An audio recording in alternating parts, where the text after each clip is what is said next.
I've only ever given my name, whole hog, to two political campaigns in my entire life. The first was Ford's leadership bid in 2018 for the Progressive Conservative Party of Ontario, foolishly believing that it would somehow be different.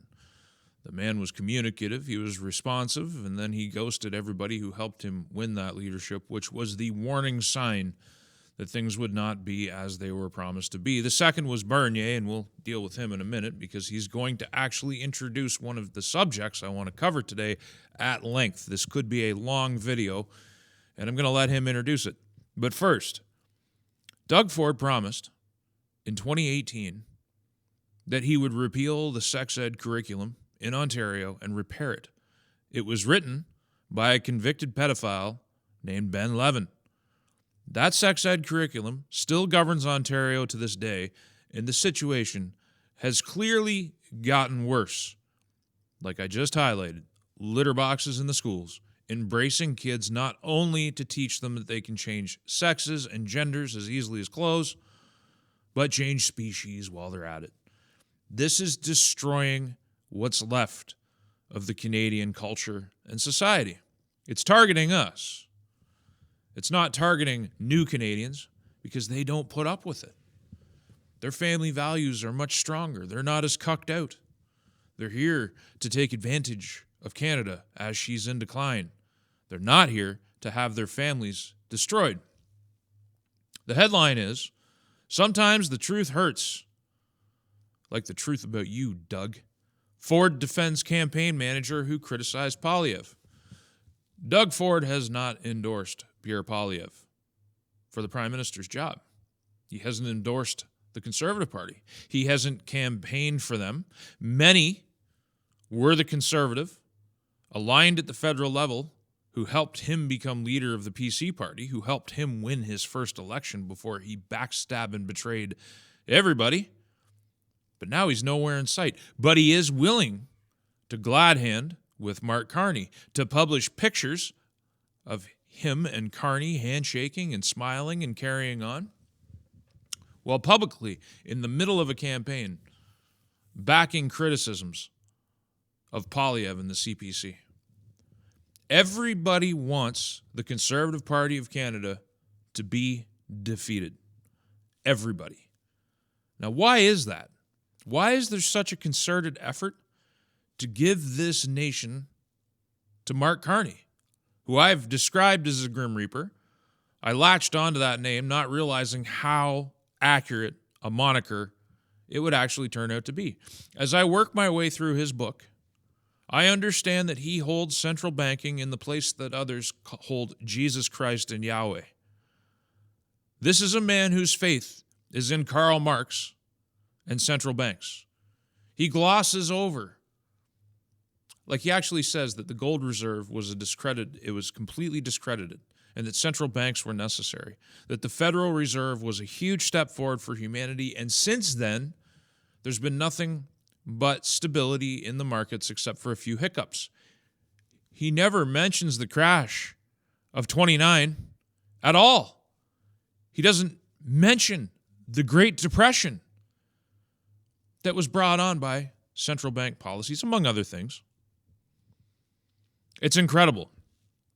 They're all racing to hand Canada to Mark Carney, whether it's the so-called Conservatives, Liberals, NDPers, everybody is rooting for Carney, including Doug Ford, the man who broke every single promise he made in 2018 and was rewarded by the Ontario voter with a supermajority for breaking every single promise. And the logic was, who else are you going to vote for? There were two options that might have been worth voting for in Ontario. But honestly, I think voting Liberal would have been the more honest option because at least they don't pretend to be different. You know exactly what you're getting with the Ontario Liberal Party. But Doug pretends to be different. His party pretends to be different. Looking at you, David Piccini, my old MPP, you pretend to be different. But you're exactly the same under the blue coat of paint. Now, there are plenty of criticisms that one can levy against the Conservative Party of Canada. I've made many of them in my own videos. But of late, I've exercised some degree of restraint because it is crystal clear they are fighting an uphill battle to win this next election. And all of the bad people, from Doug Ford to Mark Carney to the media party, don't want this party to have a chance in this election. Now, there are some meaningful differences between the CPC and the Liberals. I've highlighted them as well. There is a pragmatic reason to support them, even if you don't like them. And that is the mainstream right, which at least 40% of the public that's going to vote will vote for the Conservative Party of Canada. The mainstream right must have its chance to govern. It must reveal, as only it can, the inherent flaws in this federation. For those of you who aren't aware of them already, which is many. The unelected Senate, the judiciary, it requires a legitimate elected opposition to expose it. On the flip side, the Conservative Party could come in and do nothing that it claims it's going to do during the election campaign. It could betray all its promises. That, too, has utility. We won't get the same exposure under a Carney-led Liberal government. What I think we will get is massive voter disaffection very quickly once Carney is ensconced as Prime Minister. I think his voters are not aware of what's about to happen, and they will wake up to it very suddenly. They will no longer recognize anything about their illusions of the nation, let alone the nation itself. And we will find ourselves not in a sovereignty crisis. We will find ourselves in the midst of a ruined nation. That much, I think, is a guarantee. But I just want to talk about CBC's coverage yesterday. The headline is, Canada election, Poilievre vow to override charter in crime crackdown draws fire from rivals. Carney and Singh say the move would undermine fundamental rights of Canadians. Poilievre says, and this is what it's all about, multiple murderers should only be released from prison in a box. What a wonderful set of words. Get the violent offenders off the streets. Stop worrying about their rights. Suspend the charter for these people who kill others in violence. I would argue you shouldn't even be putting them in jail. If you're willing to murder people in cold blood, to rob them of a few $100s, you've pretty much forfeited your human rights because you were willing to deprive someone else of their human rights by depriving them of life. But CBC is more than happy to run cover for murderers, and so are the Liberals and the NDP. It's kind of what they do. But I want to remind everybody that this is the kind of stuff that they were doing only a couple of years ago. And I'm just going to read this. If an unvaccinated person catches it from someone who is vaccinated, boo-hoo, too bad. I have no empathy left for the willfully unvaccinated. Let them die. I honestly don't care if they die from COVID. Not even a little bit. Unvaccinated patients do not deserve ICU beds for the algorithm that might want to censor me for threatening violence. I am merely reading the words off the front cover of the Toronto Star from Thursday, August 26th, 2021, only a few short years ago. Now, contrary to popular belief, the CPC never supported any of this, even before it was Poilievre-led in the post-O'Toole era, even under O'Toole, who I didn't like at all. Candice Bergen, the first opportunity the CPC had, they tried to ban mandates. They tried to stop this. So if you hear this myth that they supported it the entire time, know that it's just a myth. It's a lie. There's enough shortcomings in the Conservative Party of Canada that you don't need to lie about them. You can pick on them all day. I've done it. But tell the truth when you do so. It'll make your arguments much more compelling and effective.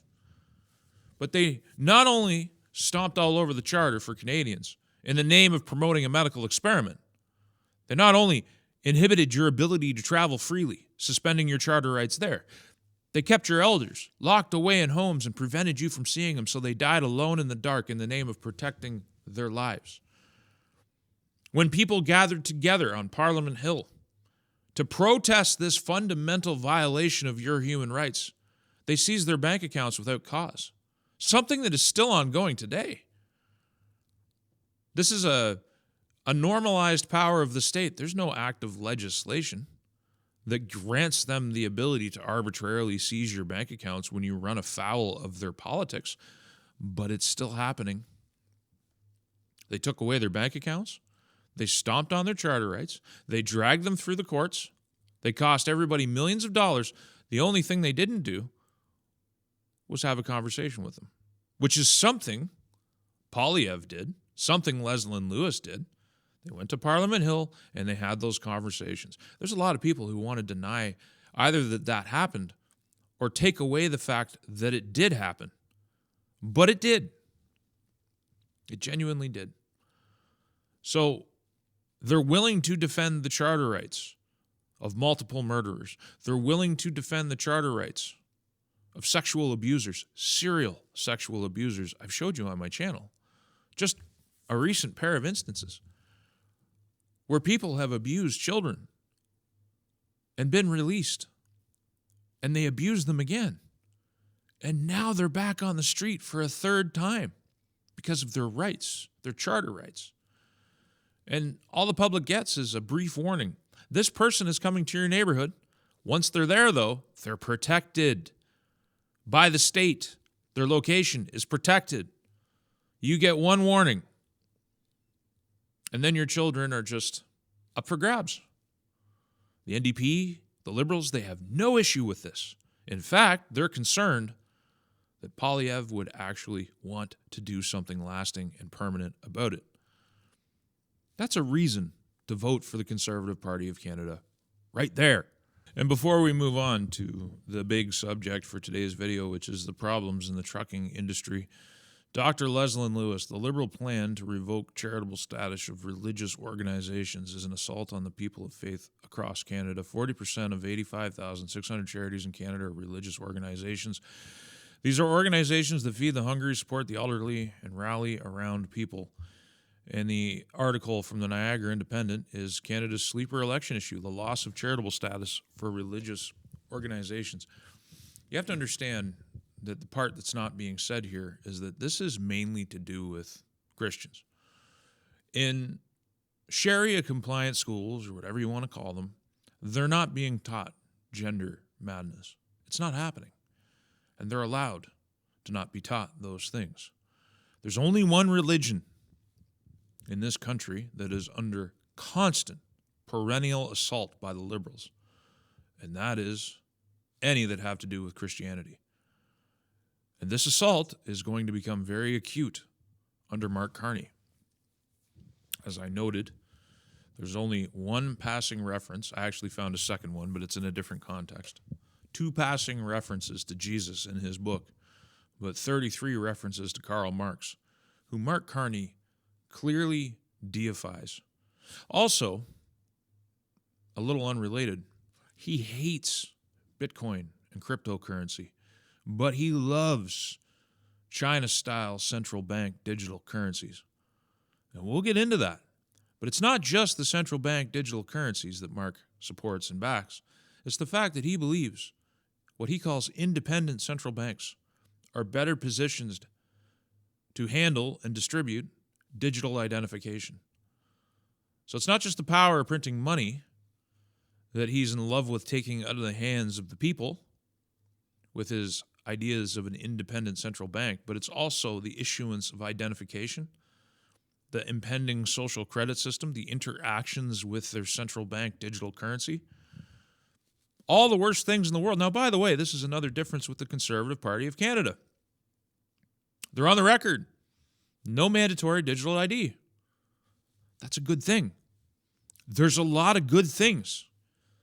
There's a lot of, even if you don't believe in their ability to restore Canada, and I don't even think that's on the table, the ability to tap the brakes while we work out the rest through the provinces is one of those things that is of benefit to all of us, regardless of what we want, whatever outcome we want, because there are no guarantees.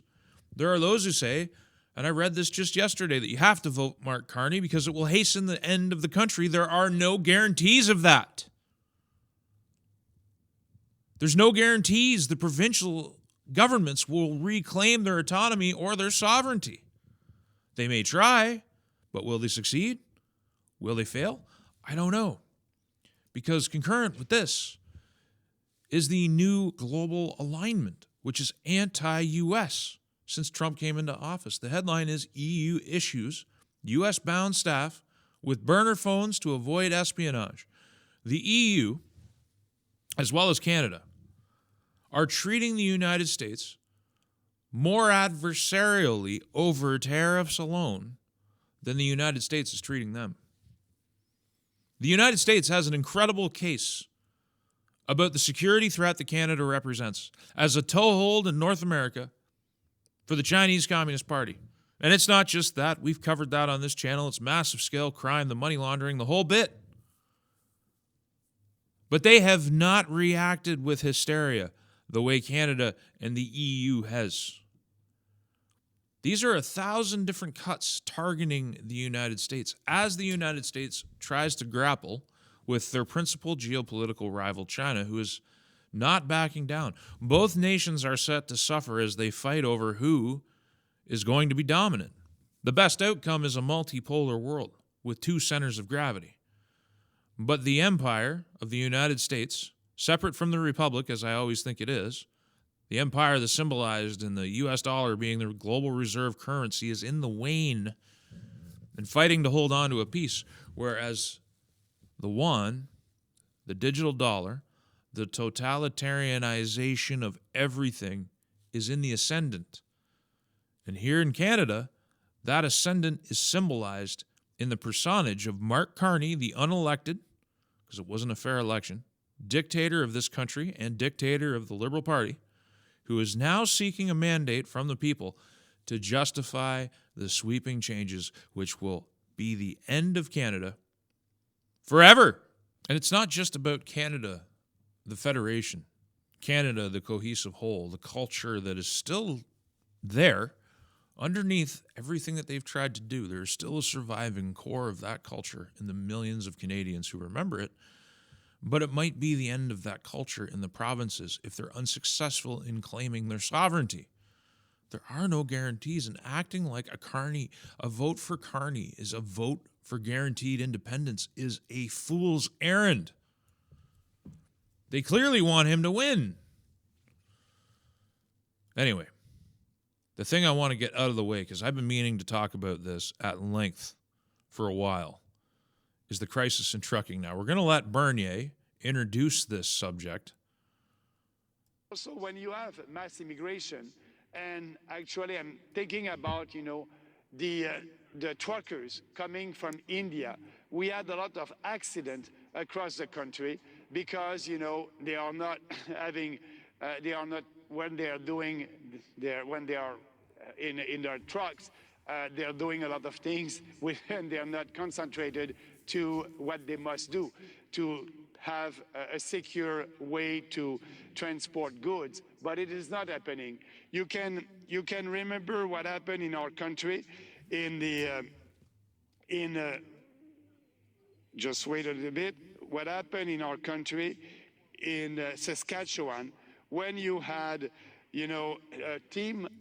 I think that's enough. He can't even remember off the top of his head the name of Humboldt. He had to check his notes. It's been 7 years since 2018. Millions of dollars raised and spent, but not a single dime spent on an English tutor for this man so that he can actually communicate some of these ideas. It's an important idea, this crisis in trucking, as we're going to learn, but Maxime is not the guy to deliver the message. So this was sent to me by a trucker months ago.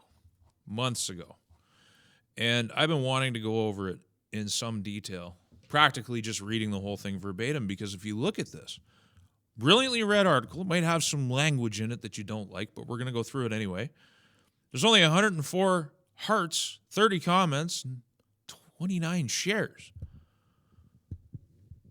But this is the core of the danger that faces you on the road. I know guys in the trucking industry, members in my own family, who talk about the fact that people are dying every single day on Ontario roadways. The instances of commercial vehicles involved in accidents are through the roof, and it's always Brampton Men. It's always the same last names that keep coming up. And there's a reason for this. There's a lot of fraudulent licenses floating around in the trucking industry, and nobody seems to want to talk about it. So, we're going to read this largely verbatim and comment on it as we go. Before we begin, it ought to be noted by my readers that this essay has been in the works for quite some time, and significant portions had been written before the Christmas H-1B Twitter war of 2024. The timing of this epic online conflagration was beyond my ken, but it's certainly fortuitous. Given the subject matter explored here and the resonances with some of the people involved in this mass Twitter fight, I would certainly be remiss to offer thanks to God for overlooking the foolishness of people like Elon Musk and Vivek Ramaswamy at this time, and for his grace in allowing them to show us what they are really all about. Even more fortuitous, coming a few weeks after my open letter to Doge, which now seems like they will ignore. Now, this is the H-1B visa fiasco. This argument that you absolutely must have foreign workers because Americans or Canadians will not do the job. This is indeed a problem that is shared across this continent. On a wind-swept corner in the wind-swept corner in the center of the Canadian prairie, a haunting roadside memorial has weathered 6 years of the elements, the sun of northern summer and its likewise dark and cold winters, and the winds which blow all year. Crosses and hockey jerseys stand sentinels. Then, analog to the crosses, row on row, one might see, in a similar field in Belgium or France, though the battle which the jerseys of these young men mark is purely economic, and the shots fired are silent and mostly unremarked on. This is actually within 2 hours drive of where I am. I stumbled upon it one day. I didn't know we were just out exploring, and I found myself at this intersection, and it was a really poignant experience. Really brought it home. On April 6, 2018, the lives of 16 people were snuffed out and the heart and soul of a nation brought low. Contrary to the official story, I would submit to you that they were not killed by Jaskirat Singh Sidhu, who has been illegitimately ascribed the title of truck driver, as he was likewise illegitimately permitted entry to a country that did not require his services. No, Mr. Sidhu, like the 16 young lives he ended, is himself a sacrifice of the decisions of the worst people on planet Earth, the Canadian ruling class, who continue to snuff out lives across North America in conjunction with their colleagues in the United States, whom are likewise guilty of the same crimes. Mr. Sidhu made the rather unfortunate decision to appeal deportation orders from a country that does not want him. Canadians, unfortunately, are emasculated and powerless in the face of the forces which brought him here in the first place and are unable to deport or depose those forces. Back in October, our friends at the CBC on the show Marketplace engaged in some performative and not very deep journalism in an obvious attempt to sweep a major problem under the rug. Truck Driving Schools Exposed was a short, 20-minute, so-called expose that was supposedly getting to the bottom of questions that are on the minds of basically everyone in Canada and have been for some time. Why are truckers so dangerous? Why so many accidents? What happened to the knights of the road? As can be expected of any mainstream propaganda, in foul year of our Lord 2024, certain answers, those obvious and perhaps requiring a little further investigation, are absolutely off the table from consideration.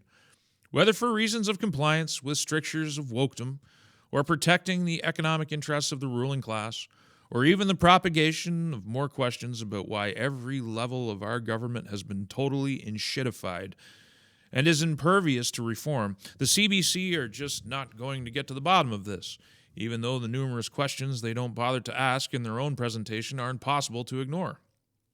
Hop in with me and let's go for a drive. Don't worry about your seatbelt. Stay comfy. I've never been involved in a collision, and the safetyism enthusiast will once again be proven frauds by the end of this essay. In 1971, then Prime Minister of Canada, Pierre Elliott Trudeau, whose bastard son was gestating and soon to be born at the end of the year, made a policy announcement which was, at the time, seen to be symbolic and didn't contain much substance. In a statement to the House of Commons on 8 October 1971, Prime Minister Pierre Trudeau announced multiculturalism as an official government policy. Multiculturalism was intended to preserve the cultural freedom of all individuals and provide recognition of the cultural contributions of diverse ethnic groups to Canadian society. In time, just like the soon-to-be-born Justin, this announcement would have far-reaching consequences for the direction of Canadian society. Though not made law until 1988 with the passage of the Canadian Multiculturalism Act, this policy of Trudeau the Elder set in motion dramatic demographic changes onto Canadian society. Where it concerns trucking, however, nearly a decade after Trudeau Sr. and his announcement on multiculturalism, a monumental piece of legislation passed next door in the United States, which would also change the face of the trucking industry permanently. The Motor Carrier Act of 1980, passed by President Jimmy Carter, introduced sweeping reforms to how trucking was regulated, who could become a motor carrier, literally anyone, and removed government control and oversights of rates that carriers could charge their customers. This piece of legislation has been blamed by many for all of the woes in trucking for decades now, and one of the most infamous scholarly works on this change that ought to be read by everyone. It's called Sweatshops on Wheels, Winners and Losers in Trucking Deregulation. You can see this yourself if you want to drive Highway 11 and Highway 7. Stop at the roadside. I know we're talking about America here, but this problem is shared right here in Canada. You can view it with your own eyes. Multiple people getting out of the same truck, coming from the same background, driving and risking everything on our roadways, including your life and your kid's life. The idea of driving back to Ontario means I have to navigate these dangerous roadways where there are collisions every single day with big trucks because they're not paying attention, they're asleep at the wheel, they're on their cell phones, or they don't have driving skills, can't read signs. Anyway, I'm deferring to this article. This piece of legislation has been blamed by many for the woes in the trucking industry for decades now, and one of the most infamously Sweatshops on Wheels, Winners and Losers in Trucking Deregulation. I interviewed the author, Dr. Michael Belzer, an economics professor at Wayne State University in Michigan and former trucker, for my podcast, which you can listen to here. In what should have been a surprise to no one that understands economics, the opening of the market to anyone with a pulse led to an immediate environment of cutthroat competition which exists to this day and is one of the reasons why truck drivers in 2024 are earning, on average, in inflation-adjusted dollars, 50% of what they earned in 1980. One could argue that reform to how the industry was regulated was necessary, but anyone looking at trucking in 2024 can see that the pendulum swung way too far in the opposite direction. Canada followed suit a few years later with reforms that were made to the Motor Vehicle Transport Act in 1985, later permanently codified in the Motor Vehicle Transport Act 1987. It was in the mid-1980s that a new term, or meme, began to circulate out of the trucking industry and into mainstream consciousness: the truck driver shortage. As the effects of deregulation were felt across the industry, specifically the intense competition from the opening of the market to anyone, drivers' wages went into a spiral from which they have not recovered. Truckers like Belzer, who once enjoyed the benefits of belonging to the Teamsters Union, saw their salaries drop overnight, but were expected to continue working just as hard, if not harder, for this new reduced salary. Many truckers began to leave the industry for other fields of endeavor, even though in the 1980s, offshoring of manufacturing jobs had just begun in earnest and would later be accelerated by the introduction of the North American Free Trade Agreement. As predicted by Ross Perot in the 1992 presidential election debates, Ross keeps coming up in my life lately. I'm trying to find a copy of his book. It's another thing I'd like to talk about. There's so many things. There's only so much time. How many people are actually going to be able to wade through this video as soon as they see the length of the video? They get tuned out. But detail takes time.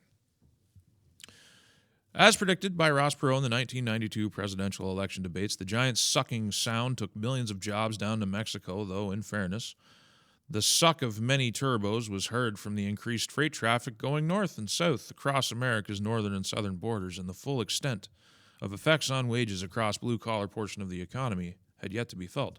The trucking industry, facing an exodus of their best talents for greener pastures, could, at that time, have had a genuine case to make about a driver shortage. But in one of the world's longest cases of mass Tourette's syndrome, They've been saying it for 40 years now, even though the freight continues to move. How's this explained? As the old saying goes, the squeaky wheel gets the grease. Like any other job, trucking requires a certain amount of training, and to be honest, ought to require a lot more than what the government minimum standard is to attain a CDL. When you're a trucking company with empty seats and bills piling up, getting a bum in that seat sometimes means being less picky about what kind of bum ends up there. And bums are exactly who the trucking industry began to rely on as they convinced the government to begin paying the bill for training new drivers. In what I have dubbed a system of stealth corporate welfare masked as a jobs program, the trucking industry has created a novel method of recruiting and training drivers, the cost of which they have pawned off onto the taxpayer. This system is all around us and is financed in the United States by all levels of government and in Canada by both provinces and the feds. It is difficult to get exact numbers on the cost to the taxpayer, but we do have numbers on the amount of people this system churns through every year. Scratch beneath the surface of the ad copy for any truck driving training school or local and state-funded retraining programs, and government grants and subsidies become immediately apparent. From funds doled out by the Workforce Innovation and Opportunity Act to Pell Grants to $47 million in extra funding from the Biden administration, it is clear that the trucking industry is awash in taxpayer money. In a recent study examining driver retention problems in California, it was discovered that the state spent $20 million on driver training, but found all of that was being financed was a revolving door. Found that all that was being financed was a revolving door, as those drivers did not stick with the industry. Extrapolate that to the rest of the country, and you'll see at a minimum hundreds of millions of dollars being wasted on many large trucking firms, many of whom burn through 92% of their drivers annually. These guys are driving big trucks with heavy freight, barreling down the road toward you and your family as you're just trying to go about your business. Despite this problem of driver retention never being solved, the money continues to flow. In this piece from 2021 by NPR, it was revealed that the United States issues 450,000 new CDLs a year. The government estimates that there are between 300,000 and 500,000 long-haul truckers in America. And according to the American Association of Motor Vehicle Administrators, state governments issue more than 450,000 new commercial driver's licenses every year. A large fraction of those drivers enter the long-haul trucking industry. It's just simple math, Spencer says. If every year there is an excess of over 400,000 brand new drivers created, how could they possibly still be in a shortage? The United States Bureau of Labor Statistics estimates that in 2023, there were 2.2 million trucking jobs in America. And it is also estimated that there are another 1 million plus jobs which require CDL in local delivery or in other areas of endeavor. My friends at CDL Drivers Unlimited recently conducted a survey of state DMVs and found that there are nearly 9 million active CDLs in the U.S., which is roughly 3 times as many as there are jobs requiring one. One can assume, and of course these images, which are on screen for those who are listening, just puts paid to the statement. One can assume, like so many other aspects of the economy, that Canada has ratios and percentages in line with the United States, but at only 10 to 15% of the total numbers, which reflects the population difference. I found this when it came to drug trafficking and money laundering and many other things. This is how you have to do it because the Canadian government doesn't collect relevant statistics. Anything that would be harmful to the bureaucracy or harmful to the politics of the nation, it's very hard to get information on. Sometimes they don't even collect it. So you're left to infer. And these inferences are valid. They're best guesses, but they're good guesses. Does anybody ever ask why this industry replaces at the very least 20% of its workforce every single year? Where do these people go? Why do they quit? How far down into the human resources barrel must we reach for all of these new people? Where else are drivers coming from if people understand what's really going on here and have to be coaxed by free government training to even bother signing up? These are questions which ought to flow from another question on the lips of anyone who has spent any time on the roads or on social media as of late. Why are all of these trucks causing so much havoc? Why are traffic fatalities on the increase per Transport Canada statistics? And I would add, why is nobody talking about this? I know my answer. I hadn't got to it yet because it's such a detailed thing. But here we are now. This is a reference from an article from Northern Ontario, ctvnews.ca. 2 commercial truck drivers were killed and 2 passengers were taken to hospital after a crash on Highway 11 west of Hearst on Saturday, Ontario Provincial Police say. The collision happened just after 8 a.m. OP Acting Sergeant Haley McCleary told CTV News Northern Ontario.ca in an email. Both drivers were pronounced dead on the scene. McCleary said it was relatively sunny out that morning and the roads were clear and dry at the time of the crash. The article in question fails to mention the names of the driver, Jaswinder Singh Jassi and Rahul Bajaj, a phenomenon we will see with many of these instances. Though, when they can't ignore the social media firestorms that erupt in the aftermath of such instances, they relent and do tell you who. 3 confirmed dead in fatal head-on crash in Highway 1 between Golden and Field, BC. Families confirmed 2 of the victims, Jagsir Gill and Brandon Johnson. Family mourns loss of mother and daughter killed in Manitoba highway crash. This is the driver, Navjeet Singh, 25-year-old Brampton Man. Manitoba RCMP have issued an arrest warrant for an Ontario truck driver who was allegedly involved in a crash that killed a woman and an 8-year-old Brampton, Ontario resident, Navjeet Singh. A month later, a Brampton trucker wanted on a Canada-wide warrant stemming from a collision that killed a mother and daughter in Manitoba could be hiding in Ontario. Same guy. Brampton trucker has been something of a meme and might just enter the lexicon in the same way coolie did for Chinese laborers brought to America in the late 19th century during the railroad boom. A friend of mine did a crowdfunding search for truck drivers whose families were trying to raise money to deal with the aftermath of crashes. And you can't see it if you're just listening, but the pictures tell the story. Brampton men, everywhere. You might be wondering why it is that the same demographic of people keep coming up in all of these stories and why Twitter pages like Skilled Truckers Canada or 401 Desarpanch or the YouTube channel Bonehead Truckers post footage and news items from dozens of these instances every single day. I'm not kidding, and he's not. Go scroll them, and within a week, your eyes would have absorbed the aftermath of so many people sent to the hospital or killed and millions of dollars in wrecked equipment. It's a huge crisis. Nobody wants to put paid to it because it's politically and ethnically inconvenient. It's nothing to give you screen-induced PTSD. It's enough to give you screen-induced PTSD. And I'm not the only one to ask questions about why this is happening. None other than Globe and Mail, Canada's self-styled national newspaper, published an investigation into the problem back in 2019. Provides a reference. It has come to my attention the Globe and Mail is now paywalled. Yeah, well, the internet remembers forever. His new employer had sent the 26-year-old rookie driver out to navigate a semi-trailer through treacherous mountain passes. There was no training, said Mr. Singh, because this is something you need to remember. This isn't just about Brampton men. This is also about their victimization by our immigration system. So this is a two-edged sword for those who want to just paint it as racist meandering. These are unskilled people, but they're often brought here indentured, given poor training, and told they have to do these incredible jobs without any training, or they're going to be sent back. So it's a double-edged sword. There was no training, says Mr. Singh, who had been in Canada as a visitor for just a few months when he got his first job under a temporary work permit. There's that foreign worker program we talk about. I was scared. I didn't have any idea it would be like this. Mr. Singh, who comes from Amritsar in northwestern India. Where have I heard Amritsar from? Is that place that Pierre Poilievre wants to run direct flights to? Maybe. Had never experienced ice or snow. He'd never considered being a truck driver either. But Canadian immigration consultants told him that getting experience in trucking could help him qualify for permanent residency, so a year ago he got a license and found a company to work for in Surrey, BC. A Globe and Mail investigation had discovered that young foreign nationals like Mr. Singh are routinely steered into trucking by some immigration consultants in collaboration with particular trucking firms. Both take cash payoffs from recruits in exchange for jobs, even though the practice is illegal. There's a lot in Canada that's illegal, but it's common practice. Nobody seems to want to talk about it, including your politicians.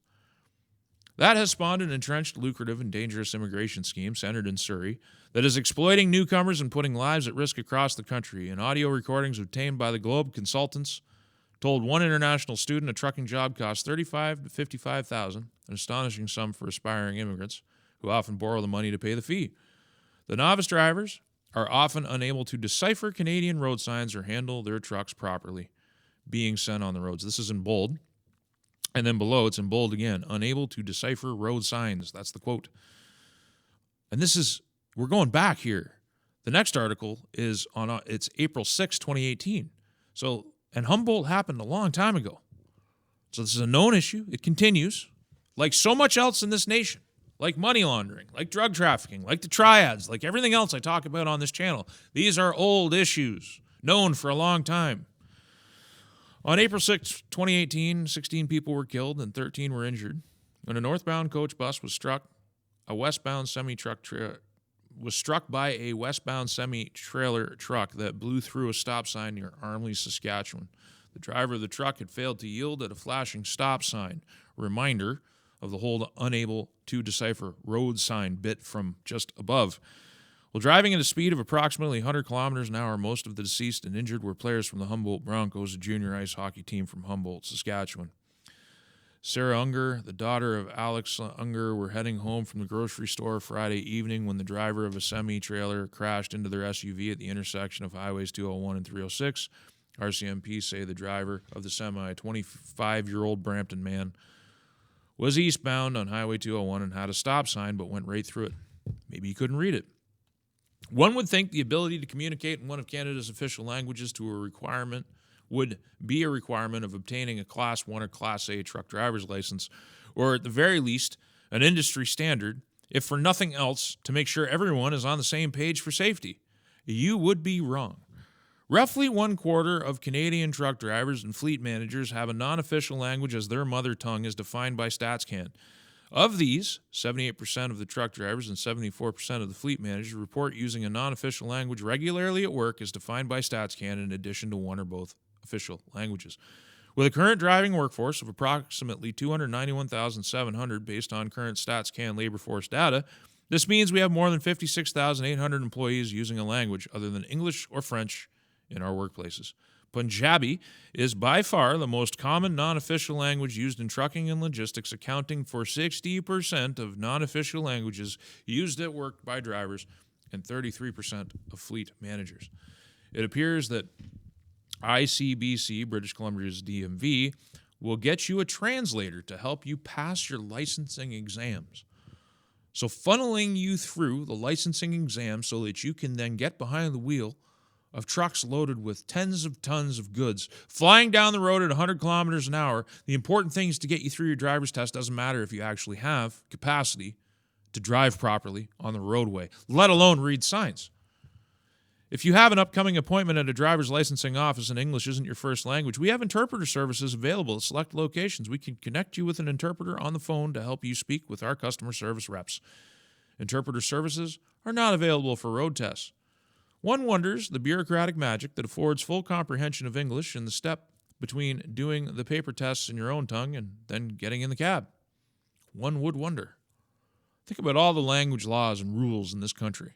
But this flies under the radar, goes by the wayside.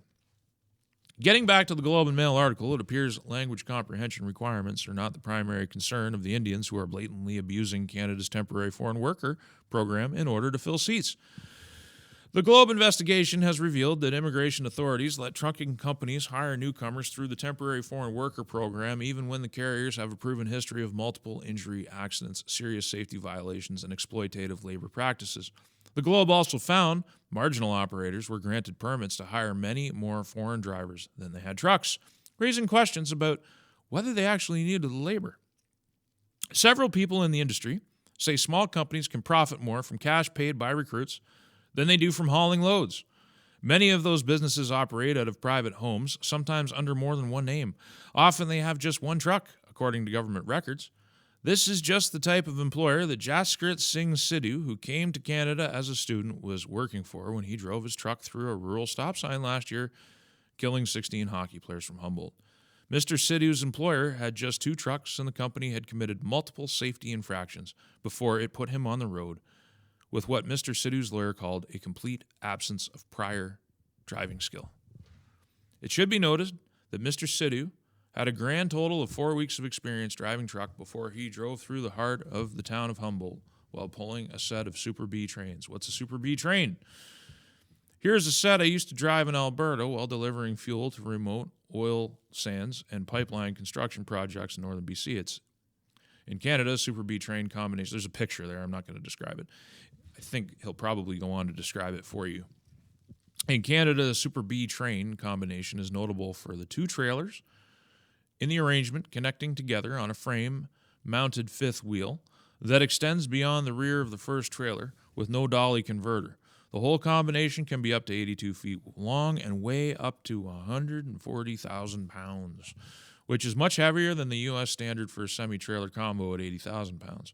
In Canada, you can go from zero driving experience, having recently arrived in the country and not having any grasp of English, to being legally allowed to operate one within a matter of weeks through a work visa and driving school complex largely operated by Indians who are abusing provincial and federal government programs. And it's not just the TFW program, which comes in for necessary skepticism, where it regards the flooding of Canada's roads with recently arrived Punjabis and various others.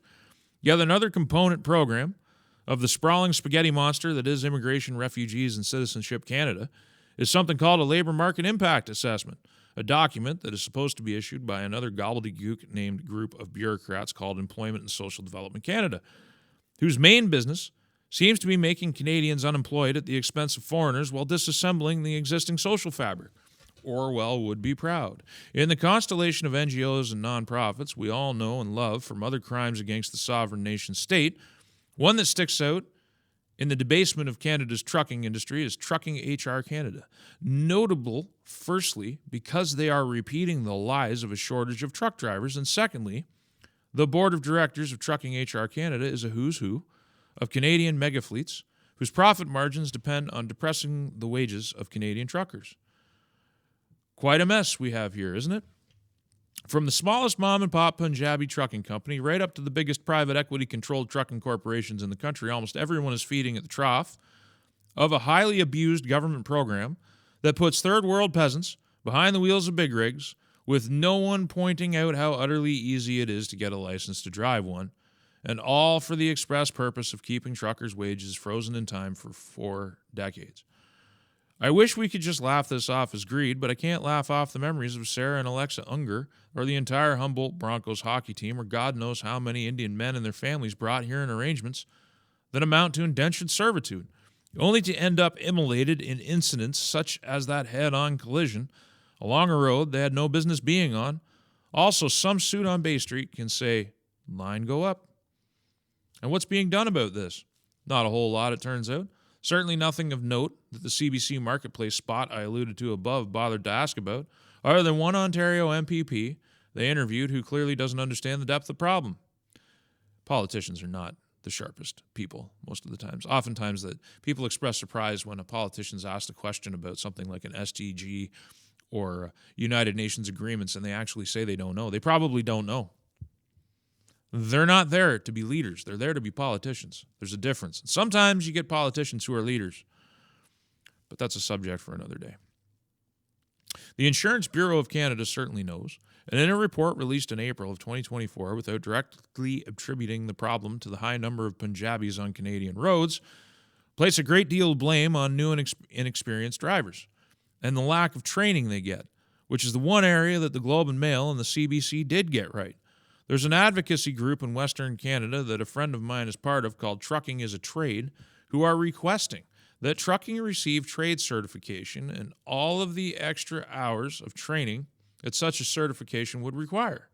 Of course, dickheads at corporate lobbying groups like the Canadian Trucking Alliance make allusions to the necessity of extra coaching, but in a recent blog post titled Coordinated Action Needed to Build Next Generation of Safe Qualified Truck Drivers to Sustain Supply Chain, no mention is made of trade certification or enforcing language standards or doing anything about the immigration scams or maybe even imposing a graduated truck licensing system like they have in New Zealand or Australia, where you need 1 year of experience driving a straight truck like a CDLB with no trailer behind it before you can apply to get a full big rig license, much less a license to pull B trains, which is a separate category altogether down under. We have graduated licensing for plebs in this country, but we don't have graduated licensing for CDLs. Isn't that incredible? That's Canada. No, none of that. But they did put out a detailed report about, you guessed it, the truck driver shortage. It's no wonder these corporate lackeys all slagged the Freedom Convoy and were full-throated supporters, yes, full and throat, of the totally unscientific and unnecessary trucker vaccine mandate that Justin Trudeau used to punish the people who were keeping our society functioning. Real and substantive change that would make the trucking industry safer is a non-starter for the same people who want infinity Indians to take over our businesses. And the Indians are playing right along with it, even rubbing our faces in it. There used to be an article available at the Indian-Canadian online news website, the Canadian Bazaar, in which someone within the Punjabi trucking community bragged, "We Punjabis control more than 60% of all trucking operations in Canada. There is a perpetual shortage of truck drivers and mechanics, and new Punjabi immigrants fill this need." Given the humongous balls required to advertise about parasitizing themselves on another country's industry, backed up by a verifiable lie that only corporate lobby groups and the government believe, it's no wonder that the folks behind Canadian Bazaar took that article down. But the internet, however, never forgets, and of course there's a link here to the article.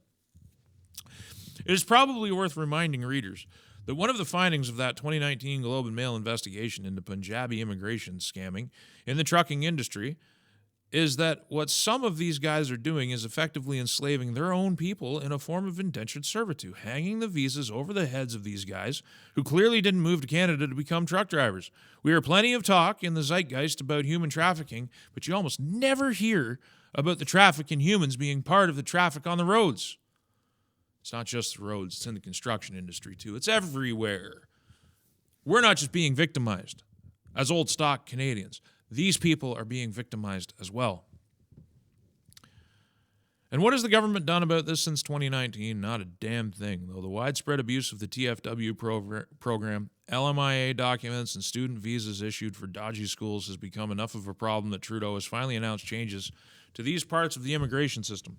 Trudeau, as always, is too late to course correcting his own failed policies, and it has now revealed that the human trafficking problem from India into Canada is off the charts and a much deeper problem than anyone even understands. Given the sheer volume of this operation in India, it is probably safe to assume that a great many of the people trafficked in Canada end up driving trucks. The scheme, and there's a link to an article, the scheme as uncovered by this is a brilliantly written article. It's well composed. The evidence is all here. If you dispute with anything in this article, it has to be verbiage or words or the nouns that are used. There's nothing here that can be disputed. The scheme, as uncovered by ED, involved a network of over 5,000 agents in India, with 1,700 linked to a single Gujarat-based entity and 800 actively engaged. Students were promised entry to Canada under the guise of legitimate college admissions, but were instead funneled into illegal immigration channels leading to the United States. This is one of those security risks I keep talking about that the Americans have identified with Canada. Tragically, this fraudulent system claimed lives, as evidenced by the death of 4 Indian nationals from Dingachu village, Gujarat, who froze to death at the U.S.-Canada border in January 2022. And if they don't end up at a dodgy school or even dodgier truck driving operation, they are bound to illegally migrate to the United States. Speaking of the United States, where Canadian truckers often haul their freight, one might ask if they are having similar problems. And they provide references. I'm not going to share this video, which went viral earlier this year, but suffice it to say, the 3 motorcyclists seen in the screenshot did not make it. They were smoked by a guy driving in the wrong place, someone who shouldn't have been on the road. It turns out that Rafiki's CDL was going to expire the day after this incident, but one wonders how a guy who couldn't speak English got one in the first place. We will get to that later. Trucker arrested in fatal Colorado crash was deported 16 times before accident. According to a report by news station Denver 7, Ignacio Cruz Mendoza, 47, had been ordered by ICE to return to Mexico 2 weeks before the fatal crash. Before that, ICE officials said he was arrested and deported 16 times. Beginning in 2002, Cruz Mendoza faces vehicular homicide charges after police say he drove a southbound 18-wheeler off the edge of the road, causing it to roll onto its side and dump a load of pipes and angle iron onto 5 vehicles. 1 person died at the scene while another was seriously injured, according to the Colorado State Patrol. Wednesday on I-64, around a mile marker 124 in Bath County, 54-year-old Troy Cardwell was killed after being struck on the highway. Caldwell was a tow truck driver from Moorhead. Other drivers who knew him say they'll miss his smile. Bubba Johnson, the owner and operator of Bubba's Towing and Recovery, says you always got a smile and a wave from him going down the road. It's the same story, people, over and over again. And the guy who did it, sorry, I'm skipping ahead a little bit.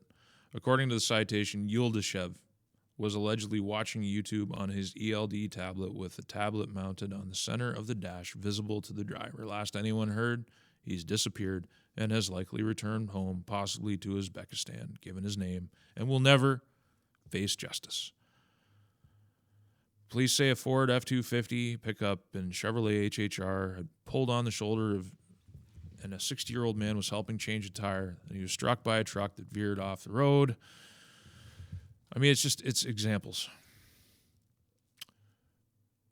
It's just example after example after example. I don't think I need to read them all. It goes on. Colleagues of mine at American Truckers United has been investigating the connection between the use and abuse of illegal migrants in the U.S. with fatal collisions and have made some terrible findings. As I have discussed in many other articles, the imposition of the ELD mandate, which was supposed to tighten up road safety, did the opposite, and what we got instead were increases in crashes and citations for aggressive driving. What is this other factor the ATU are showing here? Well, wouldn't you know it, the Obama administration hand-waved away federal regulation requiring those applying for a CDL to communicate in English. So this just shows that the problem is Canadian, it's American, it's widespread. And this is the issue. Actually, I'll read the conclusion. Conclusion. If you managed to read this far, or you managed to listen to me this far, good for you.